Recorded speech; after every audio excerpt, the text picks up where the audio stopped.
a riftstone. Hello, and welcome to episode 5 of my playthrough of Dragon's Dogma, Dark Arisen. In this episode, we are going to be finally making our way to Gran Soren, which is the main hub of the game.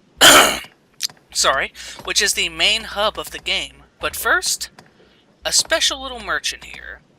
This merchant here in the encampment sells special items for rift crystals. Rift crystals have a couple uses. One of them is to be spent only at this store. What I am going to pick up, however, are a nice stylish set of black glasses.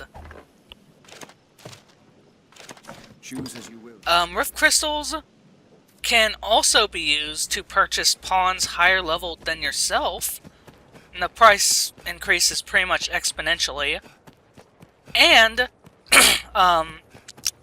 they can be used later in the game to cleanse tainted items from Bitterblack Isle. However, by that point in the game, there are plenty of other ways to earn rift crystals, besides either buying them with real money or hoping that your pawn will get rented out a lot. So you should never actually have to buy real rift crystals with real money, I mean. But the option is there if you want to cheese your way through. I sit comfortably at about 500,000 on my main. Of course, I never buy pawns that are higher level than me. It's not really necessary. And that was before I had access. Oh! Here we go. Armed bandits along the road. These bandits, as I remember, are a bit easier than the ones we faced on the Manamia Trail. Because these are actually bandits you're supposed to be fighting at a low level. They come in a couple different flavors. There are mage bandits. There are, of course, as you can see, warrior bandits who use heavy two-handed weapons. And there are also rogue bandits and, of course, tank bandits. None of them are particularly tough. They go down in a quick couple of hits. Mages go down even quicker. Really, the only things I have even a little trouble with are the warrior ones. Congratulations, Mira. Oh, and I've worn myself out. Kate is just holding him hostage for us. Oh, yes, ambient quests. Sometimes when you come across boss encounters or enemy encounters, you will get a quest to kill them all. Of course, I think that was a message board quest, actually. But the same concept applies, roughly. You will get quests just sort of randomly about the world as you come across monster encounters. Oh, I didn't even see where he came from. You can see that my mage this time chose to give us fire. That is because wolves are indeed weak to fire. And your pawns will pretty much respond with the enemy's weakness if they have access to that spell. It only takes a couple of hits with our fire sword to inflict the burning status. But since it does so much bonus damage to wolves, it is pretty much dead by the time we inflict it on them. As you can see, Kate there held down another enemy for us. Oh, good job. Wolves are pretty annoying no matter how you slice it, since they're really fast and tend to dodge a lot. With heavier and slower classes, I find them almost impossible to deal with. Thank you, Mira.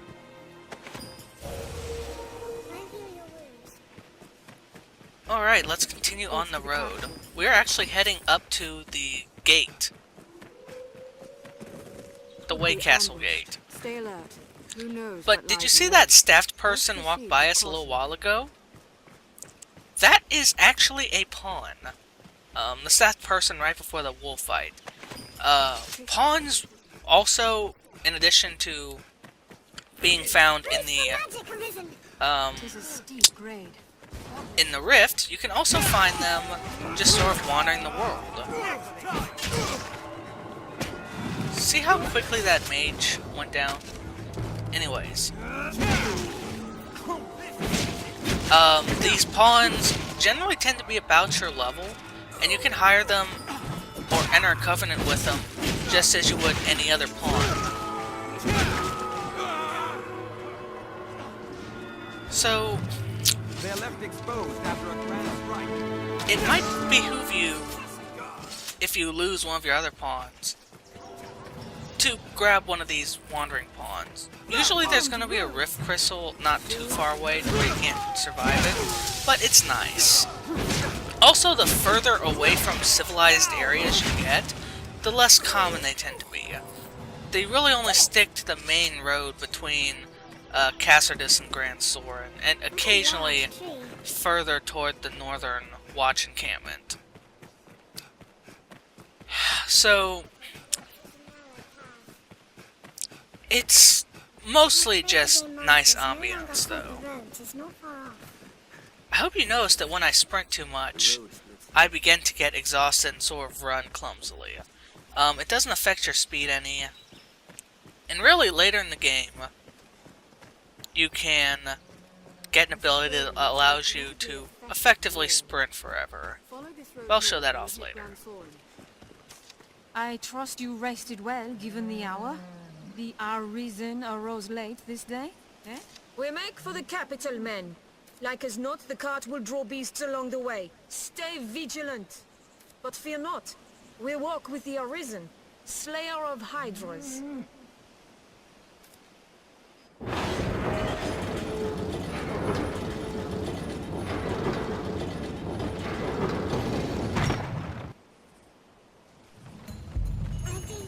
This is an escort quest. We can't really fail it, though. The oxen, if he gets too hurt, will just kind of have to sit and recharge for a little bit.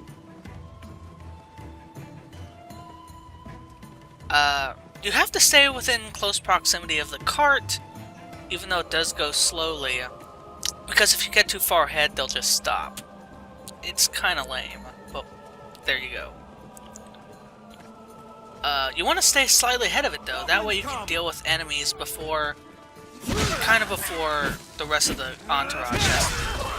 Very nice, double kill. I also gained a vocation rank. In addition to leveling up yourself, you will level up your vocation via discipline points. You get discipline points at a different rate than experience points. But you gain them from the same sort of... Oh, crap. Oh, crap, that's not gonna be good. Oh! Ow! Oh, better focus on these guys. Congratulations, Mira. And hey, I actually don't know if the guards can die here. I know that the oxen will sort of lay down and recharge. Oh, and if you grab the oxen, you can ride on it. It doesn't do anything, but it's kind of funny. Oh, crap. Didn't mean to hit the harpy there. There we go.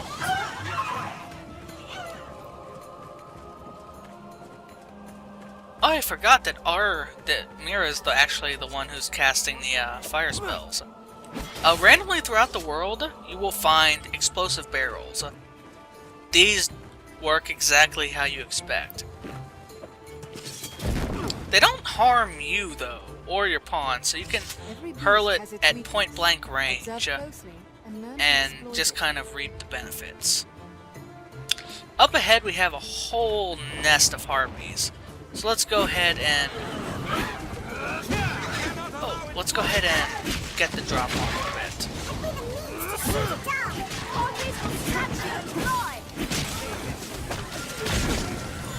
Oh, okay.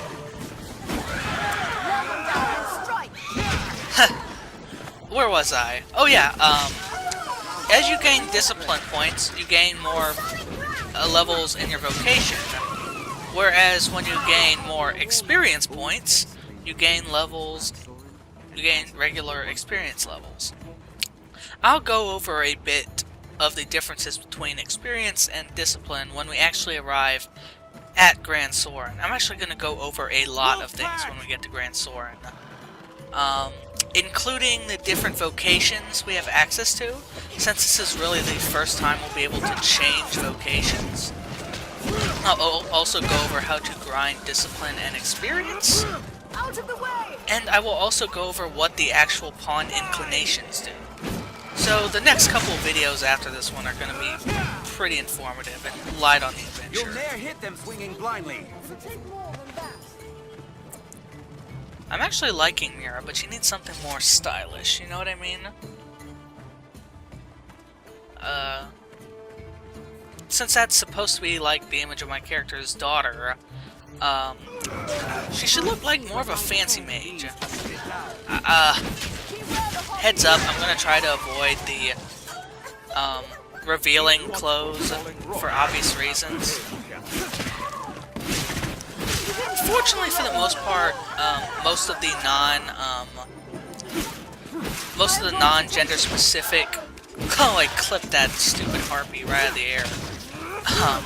Most of the gender-specific items, by which I mean female-specific, since pretty much all the armor that's gender-specific is female only, tends to be kind of revealing. But on the flip side, most of it's also not very viable. I mean, it's not terrible, and after a while, clothes matter less and less as your natural stats go higher and higher up. However, I also think the mage armor looks cooler, and pretty much if you want to avoid it, the skimpy look, that's totally up to you. You're not forced into it by the class. I mean, even the full plate looks like full plate. We must keep it aground. As you can see, Mercedes is actually wearing plate, and it's not revealing. It's actually pretty classy. Okay. Normally there are not as many monsters in this pass as there are right now, but they're being attracted by the Hydra's head. Normally this pass would be a lot quicker to navigate. Also, there are falling rocks all along this area. Behind us! Stand clear! And once you get farther ahead, you get this guy rolling after you, all Indiana Jones-like. You can throw your pawns into it if you really don't like them, but frankly, I'm just going to let... I think it broke on one of the guards. Oh, no, it broke on Mira! Oh, poor girl.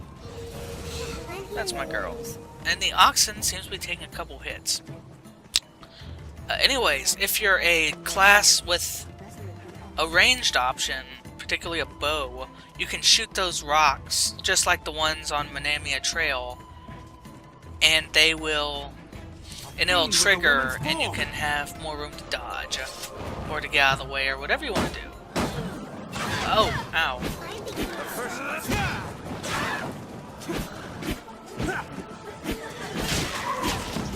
I'm normally used to dealing with these guys with a bow. I'm not used to being sort of pigeonholed into using one specific, I mean, only using melee attacks. It's kind of weird for me. Which I should be more experienced with not having a ranged option, since I've played most of the classes at least once when I was experimenting with my main character. Yeah, heads up, my main character is not optimized, but you know what? I love him and he works good enough. I think I am actually hitting the oxen. We cannot turn back. Stand strong and press onward. Of course we can't turn back. Why would we want to turn back? We have to come back through here eventually. Though perhaps a scouting party would have been better. I don't know if you noticed that gate, but we can actually not access the pass until this quest. And furthermore, we actually cannot enter Gran Soren until we finish this quest. When we get to the front gates, we will be barred entry, actually.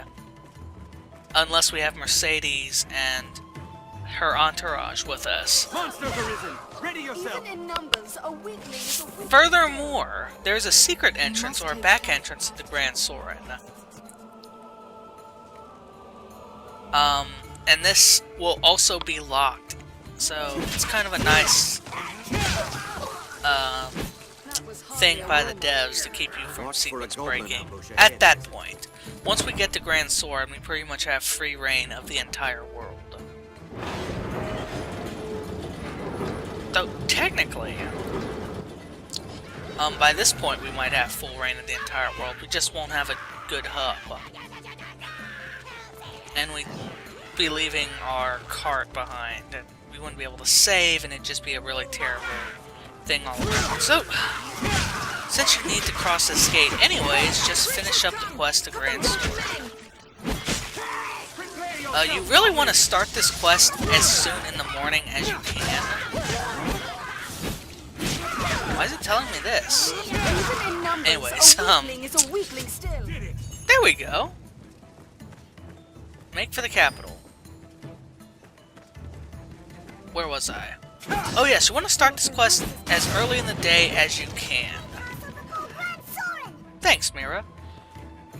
Because it can fall tonight if you're either getting your oxen hurt a lot and the car keeps stopping, or if you start too late in the day. And when it turns night at this level, it gets extremely dark, and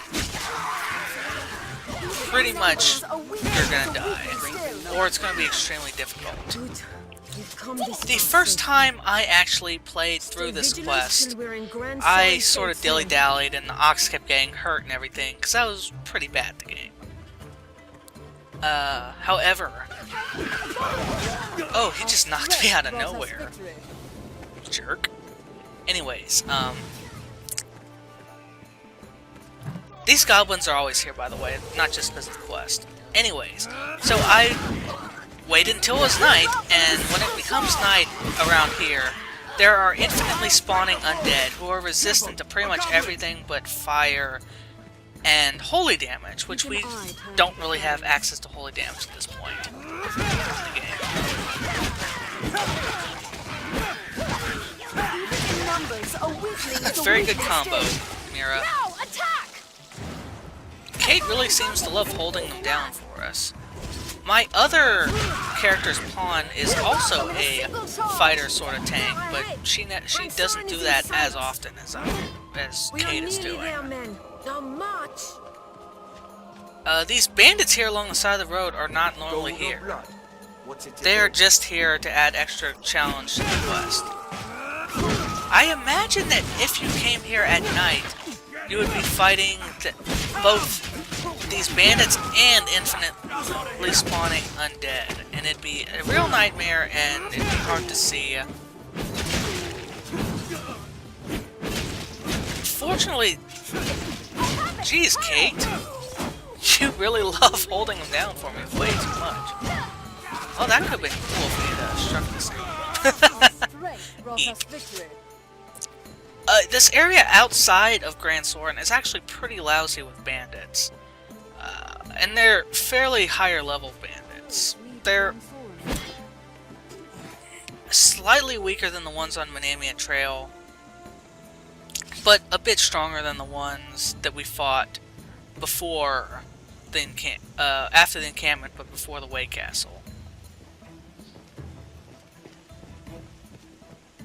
Also, I don't know if you can hear it very well, but this game has some really awesome music. Some of the best tracks that I've heard in a modern game.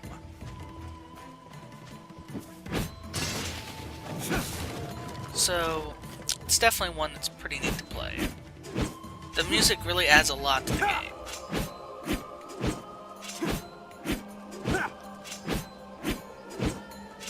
Just showing off some of my skills while I'm waiting for Mercedes and her slow buddies to catch up. Fortunately, Sora is just being... A good start to any task is talking with others. This is really not relevant information, Kate. Anyways, Sora is actually wrong. From this point on, it's smooth sailing, unless it's nighttime and the undead are spawning on you. Because if that's the case, obviously you'll still have undead chasing you. However, there are no more special enemies for this quest, and no more daytime spawning enemies until Gran Soren. So the road's safe, the quest is pretty much done, we just have to wait Soren, capital of Gran. for the cart to bring up the rear. Because if we do not wait and say we go too far ahead, we will be turned away. Which I'm going to demonstrate here shortly. I don't know if you noticed, but we can also talk to our pawns. Most of the time I don't, because their information isn't really that good. These guys have red question marks over their head because we haven't completed the conditions for their quest. Are you not with the con? We were told to await a cart with important freight. We'll pass no strangers till then. There we go. So we have to wait for Mercedes to trigger the cutscene. It looks like we actually have quite a few survivors. I really like Mercedes' cloak. However, you can actually get her armor, but it still has the breasts on there. So if you're a guy, it can look kinda silly.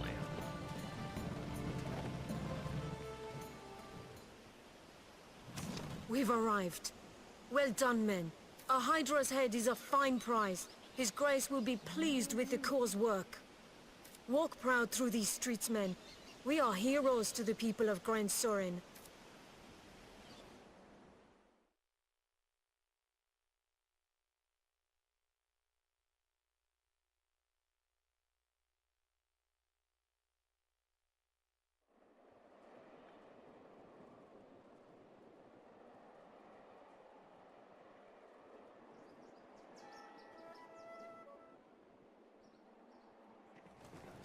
I'll make for the castle directly to offer my report to His Grace. I'll have word sent for you, friend. Pray, sojourn in the capital a while. To the castle, men! Step lively!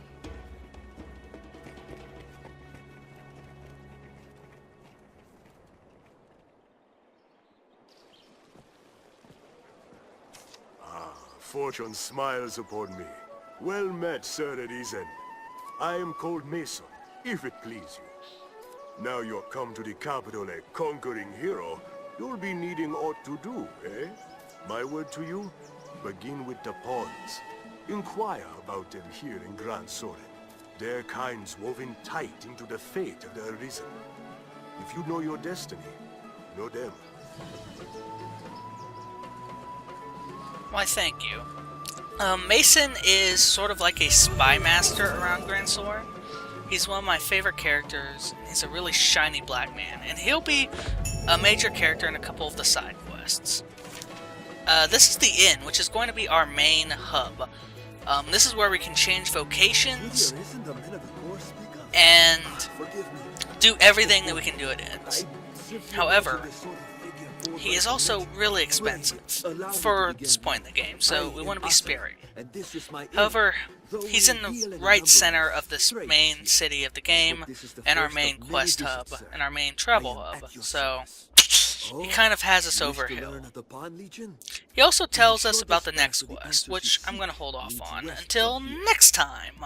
I have a couple tutorial levels explaining some mechanics, a couple tutorial videos explaining some mechanics, but otherwise, thank you for watching, and have a good day.